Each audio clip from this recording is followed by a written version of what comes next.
Alright, here's the worksheet from today. We have a test tomorrow. This is the practice test for test 18. Told you I was going to work out the second half, so I'll work out 11 through 20 for you. First one, 11 says solve x squared minus 4x equals 12. If it says solve, you can use the quadratic formula or you can factor. Either way, you have to put it in standard form.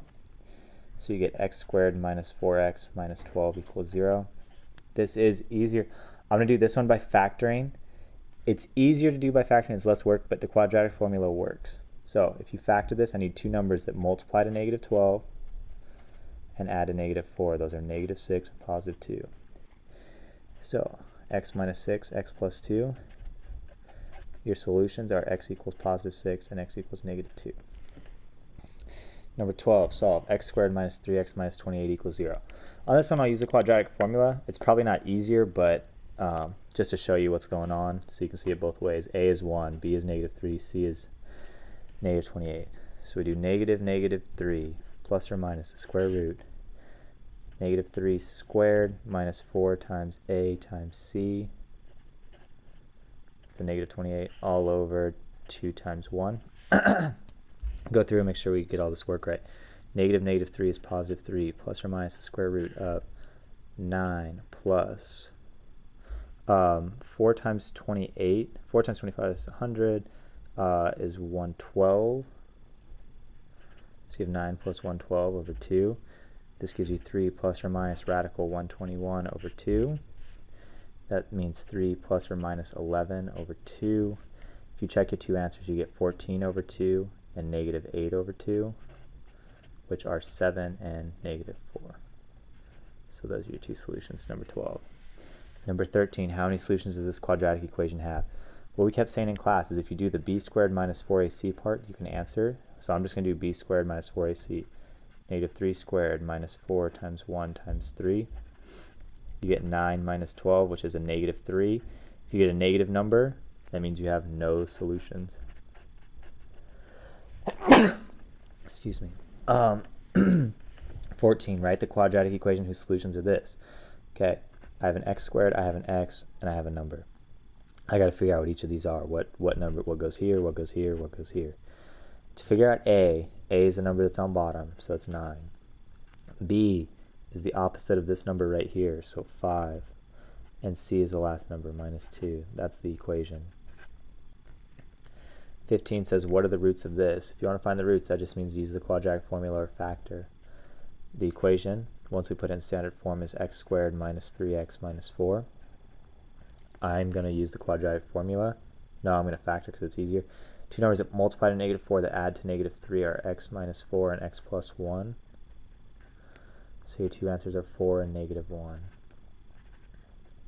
Those are your answers to number 15.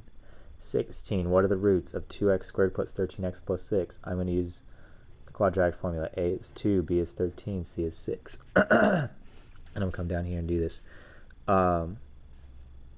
B, negative 13, plus or minus the square root of 13 squared minus 4 times 2 times 6, all over 2 times 2. You get negative 13 plus or minus radical 169 minus 48, all over 4. This is negative 13 plus or minus radical 121 over 4. Negative 13 plus or minus 11 over 4. Negative 13 plus 11 is negative 2 over 4, which is negative 1/2. It's a fraction, that's okay. And negative 13 minus 11 is negative 24 over 4, which is negative 6. So those are your two solutions, negative 1/2 and negative 6. Number 17, for what values of x does y equals 0 in the graph below? That just means what are the roots, because when y equals 0, that means x-intercepts. So roots, same thing, negative 1 and positive 1, 2, 3. Easy money. 18, graph x squared minus x. First thing, does this go up or down? It goes up. How do I know it goes up? Because the x squared is positive. Second thing, I want a y-intercept. If you want a y-intercept, plug in 0 for x. 0 squared minus 0 is 0, so you have a y-intercept of 0. That goes right there. Lastly, if you want x-intercepts, you plug in 0 for y. 0 equals x squared minus x. Excuse me. It's easier for me on this one to factor this take an x out times x minus 1. Zero product property says that x equals 0 or x equals 1.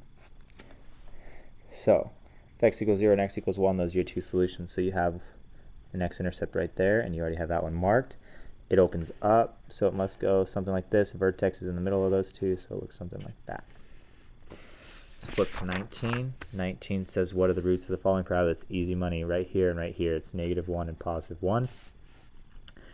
And 20, what is the equation of the graph shown below? If you have to write the equation of a graph, first find the y-intercept, or find the x-intercept, sorry. The x-intercepts are -3 and +2. You can then work backwards to get the equation. Change the signs, x plus 3, x minus 2. Y equals all that. Multiply this out, y equals, if you multiply you get x squared minus 2x plus 3x minus 6. And then combine like terms equals x squared plus x minus 6. And that's your equation.